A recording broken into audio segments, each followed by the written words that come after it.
O chamado de Cthulhu, H.P. Lovecraft. Capítulo 2. As questões antigas que haviam tornado o sonho do escultor e o baixo relevo tão importantes para o meu tio compunham o assunto da segunda metade do longo manuscrito. Aparentemente, uma vez, o professor Angel vir os contornos diabólicos da inominável monstruosidade, ficará intrigado diante dos hieróglifos desconhecidos e ouvirá as abomináveis sílabas que só podiam ser interpretadas como Cthulhu. E tudo isso numa conexão tão provocadora e horripilante que é fácil entender por que ele perseguia o jovem Wilcox com indagações e pedidos de dados. A primeira experiência viera em 1908, 17 anos antes, quando a Sociedade Americana de Arqueologia realizava seu encontro anual em St. Louis. O professor Angel, como condizia com alguém de seu talento e autoridade, tivera papel proeminente em todas as deliberações, e foram um dos primeiros a ser abordado pelos inúmeros leigos que se aproveitavam da presença de peritos para fazer consultas e encontrar as respostas corretas para suas dúvidas. O chefe desses forasteiros, e logo em seguida, centro das atenções da reunião, era um homem de meia-idade e aparência bastante comum que percorrera o longo caminho desde Nova Orleans em busca de uma certa informação especial, impossível de ser obtida com alguma fonte local. Seu nome era John Raymond Legrasse e ele trabalhava como inspetor de polícia. Ele trazia consigo a razão da sua visita, uma estatueta muito antiga de pedra, grotesca e repulsiva, cuja origem ele não tinha a menor ideia de como determinar. Não se deve fantasiar que o inspetor Legrasse tivesse alguma sincera curiosidade arqueológica. Pelo contrário, seu desejo por esclarecimentos era movido puramente por interesse profissional. A estatueta, ídolo, fetiche, ou o que quer que fosse, havia sido apreendida alguns meses antes nos impenetráveis pântanos ao sul de Nova Orleans durante uma incursão em uma suposta cerimônia voodoo, e tão particulares e hediondos eram os rituais conectados a ela, que a polícia imediatamente percebeu que havia topado com um culto tenebroso que lhe era totalmente desconhecido e infinitamente mais diabólico do que o mais obscuro círculo africano voodoo. Acerca de sua origem, afora as inconsistentes e esdrúxulas histórias arrancadas dos membros capturados, absolutamente nada fora descoberto, daí a ansiedade da polícia em buscar algum conhecimento sólido sobre antiguidades, que pudesse ajudar a situar a assustadora peça no tempo e assim rastrear o culto até sua fonte. O inspetor Legrasse não estava nada preparado para a impressão que sua questão causaria. Bastou uma rápida olhada no objeto para deixar em polvorosa aqueles homens de ciência ali reunidos, que instantaneamente cercaram o inspetor na tentativa de contemplar de perto a pequena figura completamente estranha, cujo aspecto de genuína e abismal antiguidade insinuava de modo bem convincente algum panorama arcaico ainda desconhecido. Nenhuma escola de escultura reconhecida havia inspirado aquele repugnante objeto, ainda assim centenas ou milhares de anos estavam registrados de alguma forma na superfície opaca e esverdeada daquela pedra não identificada.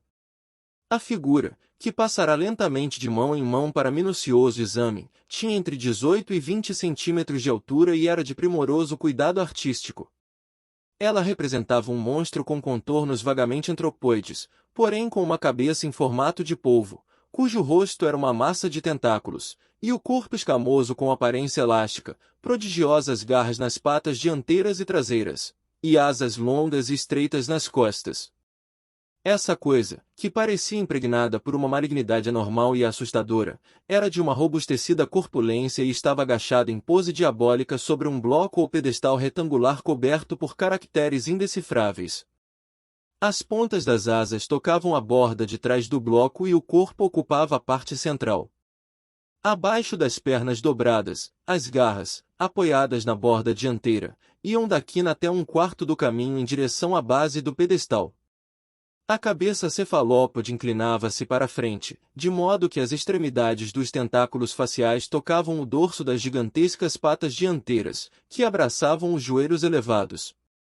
O aspecto do conjunto era espantosamente vívido e ainda mais temível porque sua origem permanecia um mistério. Não havia como negar sua vasta, surpreendente e incalculável idade, porém, não era possível estabelecer um vínculo com algum tipo de arte dos primórdios da civilização ou de qualquer outra época. O material em si, muito distinto, configurava um mistério à parte, pois a pedra lisa, preto esverdeada com filamentos e partículas dourados e iridescentes, não se assemelhava em nada com algo familiar à geologia ou à mineralogia. Os caracteres ao longo da base eram igualmente desconcertantes, e embora no evento estivesse representada a metade do conhecimento mundial nesse campo, nenhum dos membros presentes podia formar uma conexão ou encontrar um remoto parentesco linguístico com eles. Tal como o tema e o material, esses caracteres pertenciam a algo horrivelmente remoto e distinto da humanidade como a conhecemos, algo assustadoramente sugestivo de antigos e profanos ciclos de vida dos quais nosso mundo e nossas concepções não faziam parte. No entanto, enquanto os membros individualmente balançavam suas cabeças e admitiam sua derrota diante do enigma trazido pelo inspetor, havia um homem no grupo que sentiu um toque de bizarra familiaridade na forma monstruosa e no escrito, e então compartilhou sem muita segurança o pouco que sabia sobre algo estranho. Essa pessoa era o já falecido William Channing Webb, professor de antropologia na Universidade de Princeton e um explorador digno de nota. O professor Webb havia participado, 48 anos antes, de uma expedição à Groenlândia e à Islândia em busca de inscrições rúnicas que ele nunca conseguiu encontrar, e enquanto estava nas altitudes do oeste da Groenlândia, conheceu uma tribo, ou culto singular, de esquimós degenerados cuja religião, uma curiosa forma de adoração ao diabo, causará-lhe calafrios por sua deliberada sede de sangue e repugnância. Tratava-se de uma crença que outros esquimós pouco conheciam e cuja simples menção os atemorizava. Diziam que vinha de remotos e horríveis éons anteriores à criação do mundo. Além de inomináveis ritos e sacrifícios humanos, havia alguns macabros rituais hereditários devotados a um supremo demônio ancestral, ou Tornazuk, e o professor Webb fizera uma cuidadosa transcrição fonética que reproduzia o que um idoso angeco, ou sacerdote bruxo, entoava, grafando os sons em caracteres romanos da melhor forma possível. Mas naquele momento, o mais relevante era o fetiche que eles cultuavam e ao redor do qual dançavam quando a aurora surgia alta entre os penhascos gelados. Dizia o professor tratar-se de um baixo relevo de pedra muito tosco, formado por uma imagem horrenda e algumas inscrições enigmáticas. Isso permitia, segundo ele, traçar um paralelo preliminar com as características essenciais do objeto bestial que estava sendo examinado na reunião. Essas informações, recebidas com desconfiança e perplexidade pelo grupo de especialistas, deixaram ainda mais empolgado o inspetor Legrasse, e ele logo começou a importunar seus informantes com perguntas. Tendo transcrito e copiado um ritual de tradição oral entre os praticantes do culto do pântano que seus homens haviam prendido, ele implorou ao professor Webb que tentasse lembrar o melhor que pudesse as sílabas registradas entre os esquimós diabolistas. Seguiu-se então uma exaustiva comparação de detalhes e um momento de assombroso silêncio quando o detetive e o cientista concordaram na evidente identidade da frase comum aos dois rituais diabólicos, separados por tantos mundos de distância. O que, em resumo, tanto os bruxos esquimós quanto os sacerdotes do pântano de Louisiana entoavam para seus ídolos de devoção, as divisões das palavras acompanham as pausas tradicionais das frases enunciadas, era algo mais ou menos assim. Fim, Nglui. Miglu Naf. Tulhu Rli. Vana Guftading. Legrasse estava um passo à frente do professor Webb, pois muitos dos seus prisioneiros mestiços haviam lhe repetido que os celebrantes mais velhos diziam que as palavras significavam. A tradução era algo como: em sua casa em Rli, Tulhu morto espera sonhando. Nesse momento, atendendo às insistentes e gerais solicitações, o inspetor Legrasse narrou tão detalhadamente quanto possível sua experiência com os idólatras do pântano, contando uma história à qual meu tio claramente atribuíra um profundo significado. Seu conteúdo tinha o sabor dos sonhos mais extraordinários dos mitomanos e teosofistas, e revelava um surpreendente grau de imaginação cósmica, um nível que não se esperava encontrar em meio a mestiços e marginais. No dia 1º de novembro de 1907, a polícia de Nova Orleans receberá chamados apreensivos vindos do pântano e da região das Lagoas ao sul.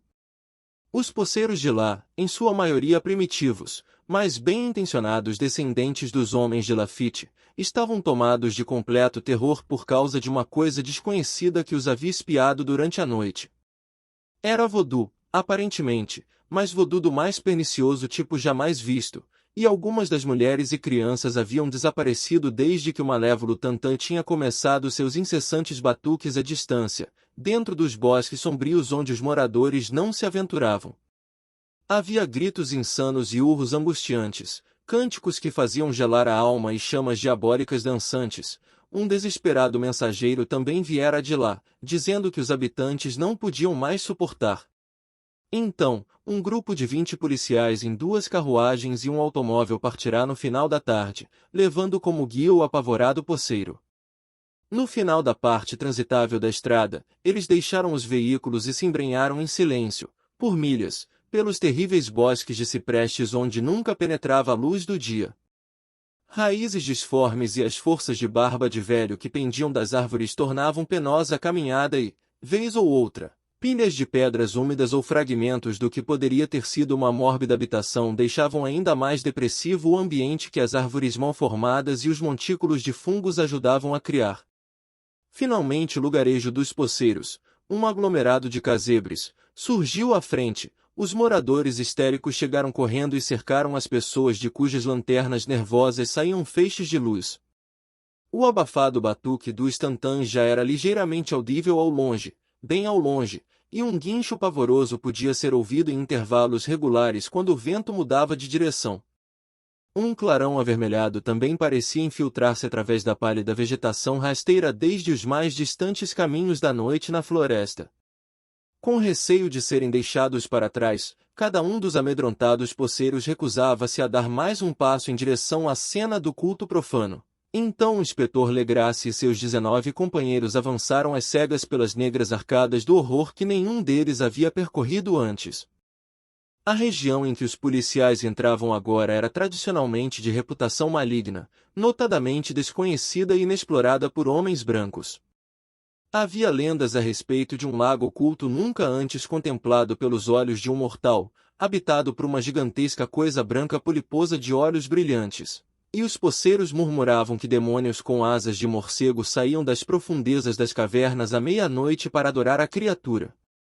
Eles diziam que ela já estava ali desde antes de D'Iberville, antes de La Salle, antes dos índios e antes mesmo dos saudáveis animais e pássaros da floresta. Era a própria encarnação de um pesadelo, e vê-la era o mesmo que morrer. Mas ela também os fazia sonhar, e isso era o bastante para lembrá-los que deviam manter distância. A orgia voodoo em questão acontecia nos limites mais distantes dessa asquerosa área, mas o lugar em si era bastante ruim. Talvez o próprio lugar do culto tivesse assustado mais os poceiros do que os sons e as circunstâncias chocantes que eles mencionavam. Apenas a poesia ou a loucura poderiam reproduzir de forma fiel os ruídos ouvidos pelos homens de Legrasse enquanto avançavam com dificuldade pelos lodaçais negros em direção ao clarão vermelho e aos abafados tantãs. Existem algumas qualidades vocais que são características dos homens e algumas que são peculiares às bestas, e é terrível ouvir uma quando da fonte deveria vir outra. A fúria animal e a licenciosidade orgíaca do local se elevavam a níveis demoníacos por uivos e gritos arrebatadores que rasgavam a noite e reverberavam pela floresta densa como tempestades pestilentas oriundas das profundezas do inferno. Ocasionalmente os uivos mais desorganizados cessavam e, do que parecia ser um bem ensaiado coro de vozes roucas, subia entoada como uma ladainha aquela horrível frase ou invocação. Fim, Nglui. Miglu Naf. Tulhu Rli. Vá na Guftagn. Nesse ponto, tendo atingido uma área onde as árvores eram mais finas e esparsas, os homens puderam ter uma visão do espetáculo propriamente dito. 4 deles cambalearam, um desmaiou e 2 lançaram um grito histérico que afortunadamente a enlouquecida cacofonia da orgia encobriu. Legrasse derramou água do pântano no rosto do policial desmaiado e todos ficaram ali paralisados, tremendo, quase hipnotizados pelo horror. Numa clareira natural do pântano havia uma ilha recoberta de capim, com talvez um acre de extensão, desmatada e razoavelmente seca. Nesse lugar saltava e retorcia-se a mais indescritível horda de aberrações humanas que apenas um símil ou um angarola seria capaz de pintar. Despidas, essas crias híbridas vociferavam, berravam e se debatiam ao redor de uma monstruosa fogueira em formato de anel em cujo centro, avistável por ocasionais aberturas na cortina de chamas, Erguia-se um enorme monólito de granito de aproximadamente 2,5 metros de altura. Em seu topo, revelava-se em sua pequenez a odiosa estatueta. De um amplo círculo de 10 cadafalsos dispostos em intervalos regulares com um monólito cercado de chamas ao centro, pendiam, de cabeça para baixo, os corpos grotescamente mutilados dos indefesos poceiros que haviam desaparecido. Era dentro desse círculo que a roda de fanáticos saltava e bramia da esquerda para a direita no interminável bacanal entre o anel de cadáveres e o anel de fogo. Pode ter sido apenas imaginação ou podem ter sido ecos que induziram um dos homens, um irritável espanhol, a imaginar ter ouvido respostas antifônicas ao ritual, vindas de algum ponto longínquo e escuro no interior da floresta de antigas lendas e horrores. Esse homem, Joseph de Galvez, eu encontrei mais tarde e o questionei. Ele demonstrou ter uma imaginação bastante fértil. Ele chegou ao ponto de fazer alusão a um ligeiro bater de grandes asas, a um rápido vislumbre de olhos brilhantes e a um grande objeto branco além das árvores mais remotas, mas eu suponho que ele tenha ouvido muito sobre as superstições dos nativos. Na verdade, a pausa horrorizada dos homens foi relativamente breve. O dever vinha em primeiro lugar, e, embora houvesse aproximadamente 100 homens naquela multidão, a polícia confiou em suas armas e investiu com determinação contra a nauseante choudra. Durante os 5 minutos que se seguiram, o rumor e o caos resultantes foram indescritíveis. Golpes violentos foram desferidos, tiros foram disparados e fugas ocorreram, mas, no final, Legrasse pôde somar uns 47 prisioneiros cabisbaixos que ele obrigou rapidamente a vestir roupas e a posicionar-se em fila única entre 2 colunas de policiais. 5 dos participantes do culto estavam mortos, 2 estavam gravemente feridos e foram carregados em maçãs improvisadas por seus comparsas prisioneiros. A imagem no monólito, é claro, foi cuidadosamente removida e transportada de volta por Legrasse. Interrogados no quartel de polícia após uma intensa e extenuante viagem, os prisioneiros provaram todos serem mestiços ordinários e aberrações mentais. A maioria era de marinheiros, alguns negros e mulatos, em grande parte caribenhos ou portugueses de Cabo Verde, que davam ao culto heterogêneo os matizes do voduísmo. Mas antes que muitas perguntas fossem feitas, ficou evidente que algo muito mais profundo e antigo do que fetichismo negro estava envolvido. Degradadas e ignorantes como eram, as criaturas mantinham-se surpreendentemente firmes à ideia central de sua repugnante fé. Eles adoravam, segundo diziam, os grandes anciãos que vieram dos céus eras antes da existência do homem, quando o mundo ainda era jovem. Esses anciãos já haviam perecido no interior da terra e no fundo do mar, mas seus corpos sem vida haviam revelado seus segredos em sonhos aos primeiros homens, que geraram um culto que nunca morreu. Esse era o culto deles, e os prisioneiros disseram que ele sempre tinha existido e sempre existiria, oculto, em terras desoladas e lugares sombrios por todo o mundo, até o momento em que o sumo sacerdote Cthulhu, de sua tenebrosa morada na poderosa cidade submersa de Errili, se levantasse e colocasse a terra novamente sob seu domínio. Um dia ele chamaria, quando as estrelas estivessem posicionadas, e o culto secreto estaria sempre à espera para libertá-lo. Até lá, nada mais deveria ser dito. Havia um segredo que nem mesmo a tortura conseguiria extrair. A humanidade não estava totalmente sozinha entre os seres conscientes da Terra, pois formas surgiam da escuridão para visitar os poucos crentes. Mas essas formas não eram os anciãos, já que eles nunca foram vistos. O ídolo esculpido era o grande Cthulhu, mas ninguém podia dizer se os outros se pareciam ou não com ele. Ninguém mais conseguia ler a antiga inscrição, mas as mensagens ainda eram transmitidas por tradição oral. O cântico ritual não era o segredo, este não era dito em voz alta, apenas em sussurros. O cântico significava apenas isto: na sua casa em Errili, Cthulhu morto espera sonhando. Apenas 2 dos prisioneiros foram considerados suficientemente sãos para serem enforcados e os outros foram internados em diversas instituições. Todos negaram participação nos rituais de morte e afirmaram que a matança havia sido cometida pelos Asas Negras, que tinham vindo a eles de seu antiquíssimo ponto de encontro na Floresta Assombrada. No entanto, a respeito desses misteriosos aliados jamais fora obtido um relato coerente. O que a polícia conseguiu extrair veio em grande parte de um mestiço muito velho chamado Castro, que afirmava ter navegado até portos longínquos e conversado com líderes imortais do culto nas montanhas da China. O velho Castro se recordava de fragmentos de uma lenda medonha que ofuscava as especulações dos teosofistas e fazia o homem e o mundo parecerem realmente recentes e passageiros.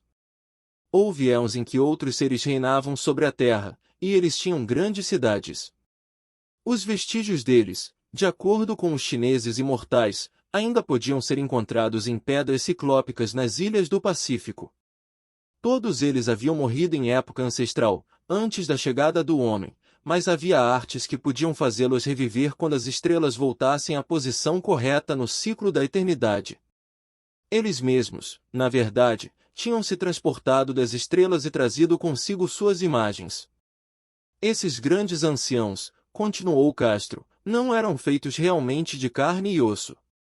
Eles tinham forma, pois não é o que provava a imagem em forma de estrela? Mas a forma não era constituída de matéria. Quando as estrelas estavam certas, eles podiam lançar-se de mundo a mundo através do céu, mas quando as estrelas estavam erradas, eles não conseguiam viver. Mas mesmo que não estivessem mais vivos, eles não morriam realmente. Todos jaziam em casas de pedra na grande cidade de Erli, preservados pelos feitiços do poderoso Cthulhu para uma gloriosa ressurreição quando as estrelas e a terra estivessem novamente prontas para eles.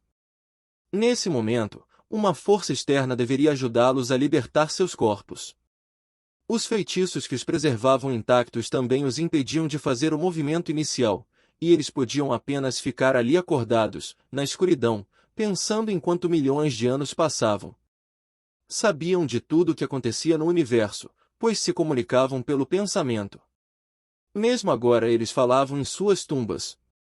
Quando após infindáveis tempos de caos surgiu o homem, os anciãos falaram com os mais sensitivos entre eles, modelando seus sonhos, pois essa era a única linguagem com a qual eles poderiam atingir aquelas recém-formadas mentes dos mamíferos. Então, murmurou Castro, esses primeiros homens formaram o culto ao redor de pequenos ídolos que os anciãos lhes haviam mostrado, ídolos trazidos de remotas áreas da escuridão das estrelas. Aquele culto não morreria enquanto as estrelas não se posicionassem da maneira correta novamente, e os sacerdotes secretos removeriam o grande Cthulhu de sua tumba para que ele despertasse seus súditos e retomasse seu domínio sobre a terra. Seria fácil reconhecer esse tempo, pois a humanidade seria agora como os grandes anciãos, livres e desenfreados, além do bem e do mal, com todas as leis e preceitos morais descartados e com todos os homens gritando e matando, rejubilando-se de prazer. Assim, os libertos anciãos poderiam ensinar-lhes novas formas de gritar e matar e de regozijar-se, e toda a terra se inflamaria em um holocausto de êxtase e liberdade. Até lá, o culto e seus ritos manteriam viva a memória dos saberes ancestrais e revelariam a profecia de seu retorno. Em épocas passadas, os homens escolhidos falavam com os anciãos sepultos em sonhos, mas então algo aconteceu.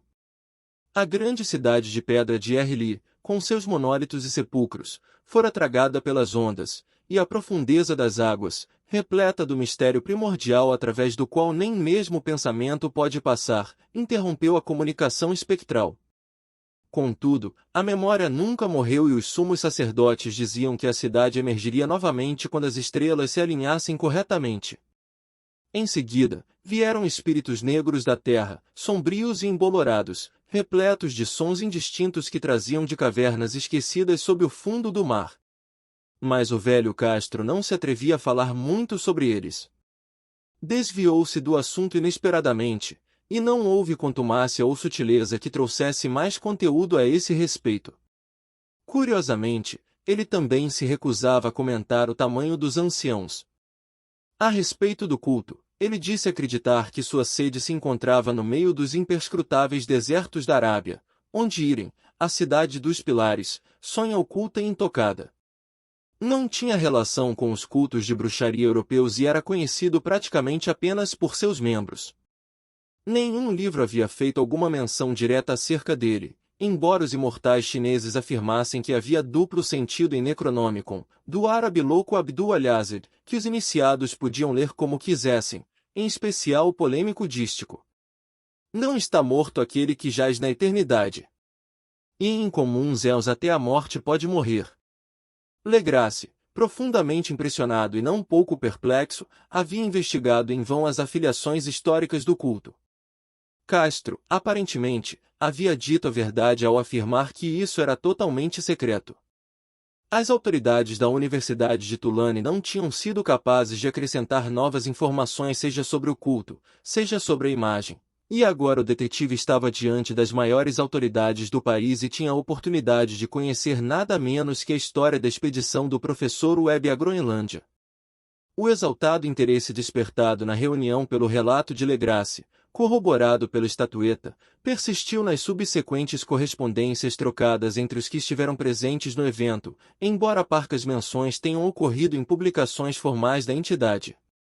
Cautela é a primeira preocupação daqueles que estão acostumados a encarar charlatães e impostores. Durante um período, Legrasse havia deixado a estatueta sob a tutela do professor Webb, mas após a morte dele, a imagem retornou às suas mãos e permanece em sua posse, e, não muito tempo atrás, tive a oportunidade de vê-la. É realmente uma coisa medonha e evidentemente semelhante à escultura moldada em sonho pelo jovem Wilcox. Não me causará surpresa a excitação de meu tio com a história do escultor, pois quantos pensamentos não devem ter vindo à sua mente, reconhecendo as informações de Legrasse sobre o culto, ao ouvir o jovem sensitivo contar que sonhara não apenas com a imagem e os exatos hieróglifos da estatueta encontrada no pântano e no diabólico baixo relevo da Groenlândia, como também ouvirá nesses mesmos sonhos ao menos 3 palavras precisas das similares evocações dos diabólicos esquimós e dos mestiços de Louisiana? Era natural, portanto, que ele tivesse dado início imediato a uma criteriosa investigação, embora eu reservadamente suspeitasse que o jovem Wilcox tivesse tomado conhecimento indiretamente sobre o culto e tivesse inventado uma série de sonhos para fomentar e manter o mistério à custa de meu tio. Os relatos de sonhos e os recortes coletados pelo professor eram, obviamente, fortes comprovações, mas meu racionalismo e a extravagância do assunto como um todo levaram-me a adotar a conclusão que julguei ser a mais sensata. Portanto, após estudar exaustivamente o manuscrito outra vez e relacionar as anotações teosóficas e antropológicas com o relato de Legrasse sobre o culto, viajei para a Providência para procurar o escultor e repreendê-lo de maneira apropriada pela forma impertinente com a qual havia tratado um homem culto e de avançada idade. Wilcox ainda vivia sozinho no edifício Fleur de Lis, na rua Thomas, uma desprezível imitação vitoriana da arquitetura bretã do século XVII que ostentava sua fachada de estuque em meio às adoráveis casas de estilo colonial na antiga colina e à sombra do exemplar de campanário georgiano mais esplêndido da América. Encontrei-o trabalhando em seus aposentos e imediatamente constatei, a julgar pelas amostras espalhadas pelo cômodo, que seu caráter era realmente profundo e autêntico. Creio eu que um dia ele será aclamado como um dos grandes decadentistas, pois ele cristalizou na argila e um dia há de reproduzir em mármore aqueles pesadelos e fantasias que Arthur Machen evoca em prosa e Clark Ashton Smith torna visíveis em verso e pintura. Moreno, franzino e de aspecto um tanto desgrenhado, virou-se displicentemente quando bati à porta e, sem se levantar, perguntou a razão da minha visita. Quando lhe disse quem eu era, demonstrou algum interesse, já que meu tio lhe instigara a curiosidade ao investigar seus estranhos sonhos mesmo sem nunca ter explicado a razão de tamanha atenção. Eu tampouco me estendi sobre o assunto, mas tentei com alguma sutileza extrair algo dele. Logo me convenci de sua absoluta sinceridade, uma vez que ele falava dos sonhos com plena convicção. Os sonhos e suas reminiscências tinham influenciado profundamente sua arte, e ele me mostrou uma mórbida estátua com uma potente insinuação macabra e cujos contornos quase me fizeram estremecer. Ele não se lembrava de ter visto a imagem original a não ser em seu próprio baixo relevo, mas os contornos haviam surgido de suas mãos sem que ele se desse conta disso. Era, sem sombra de dúvida, a forma gigante que ele havia mencionado em seu delírio. Ele logo deixou claro que nada sabia sobre o culto secreto, exceto pelos detalhes que o incessante interrogatório de meu tio deixara escapar, e novamente eu tentava imaginar de que modo ele poderia ter recebido aquelas misteriosas impressões. Ele falava de seus sonhos de uma maneira estranhamente poética, fazendo-me ver com terrível nitidez a úmida cidade ciclópica com sua pedra verde cheia de limo, cuja geometria, disse estranhamente, era totalmente anormal, e ouvir com amedrontado expectativa o incessante chamado, parcialmente mental, subindo de um lugar profundo, Tu Luftgegend, Tu Luftgegend. Essas palavras faziam parte daquele temível ritual que narrava o sonho em vigília do morto Cthulhu em seu túmulo de pedra, em R. E eu me senti fortemente impressionado, apesar de minhas crenças racionais. Wilcox, eu estava certo disso, tinha ouvido ao acaso algo sobre o culto, que logo teria esquecido em meio à enorme quantidade de leituras e devaneios. Mais tarde, por força da impressionabilidade, isso teria tomado forma em seu subconsciente através dos sonhos, no baixo relevo e na terrível estátua que eu agora observava, de modo que percebi que não existiu a intenção de enganar meu tio. O moço, de quem jamais pude gostar, era ao mesmo tempo um pouco afetado e um pouco mal educado, mas já estava inclinado a reconhecer seu talento e sua honestidade. Despedi-me amigavelmente e desejei-lhe todo o sucesso que seu talento prometia. A questão do culto ainda exercia um fascínio sobre mim, e em algumas ocasiões imaginava a fama que poderia conquistar com pesquisas sobre suas origens e conexões. Visitei Nova Orleans e falei com Legrasse e com outros que participaram daquele velho destacamento policial. Vi a tenebrosa imagem e inclusive entrevistei alguns dos prisioneiros mestiços que ainda estavam vivos. Infelizmente, o velho Castro falecera havia alguns anos. O que ouvirá a seguir de forma tão vívida e em primeira mão, apesar de não ser nada além de uma confirmação detalhada do que meu tio já havia escrito, reativou meu interesse, pois eu tinha certeza de estar na pista de uma religião muito real, muito secreta e muito antiga, cuja descoberta me tornaria um antropólogo renomado. Minha atitude até então era de absoluto materialismo, como gostaria que ainda fosse, o que me fez desprezar com uma quase inexplicável teimosia a coincidência entre os relatos dos sonhos e os estranhos recortes colecionados pelo professor Angel. Uma coisa que eu comecei a suspeitar e que agora receio saber é que a morte de meu tio nada teve de natural. Ele caiu numa rua estreita que subia de um antigo cais fervilhante de mestiços estrangeiros, após ser golpeado por um marinheiro negro. Eu não esqueci o sangue misto e as ocupações navais dos membros do culto de Louisiana, e não ficaria surpreso em ouvir falar da existência de agulhas envenenadas e outros métodos secretos tão cruéis quanto os já conhecidos antigamente em ritos e crenças ocultos. É verdade que Legrasse e seus homens foram deixados em paz, mas na Noruega, um certo marinheiro que via coisas morreu. Teriam as intensificadas indagações de meu tio, após o revelador encontro com o escultor, chegado a ouvidos sinistros? Acho que o professor Angel morreu porque sabia demais ou porque estava prestes a saber demais. Agora resta saber se me cabe o mesmo destino, pois eu também já sei demais.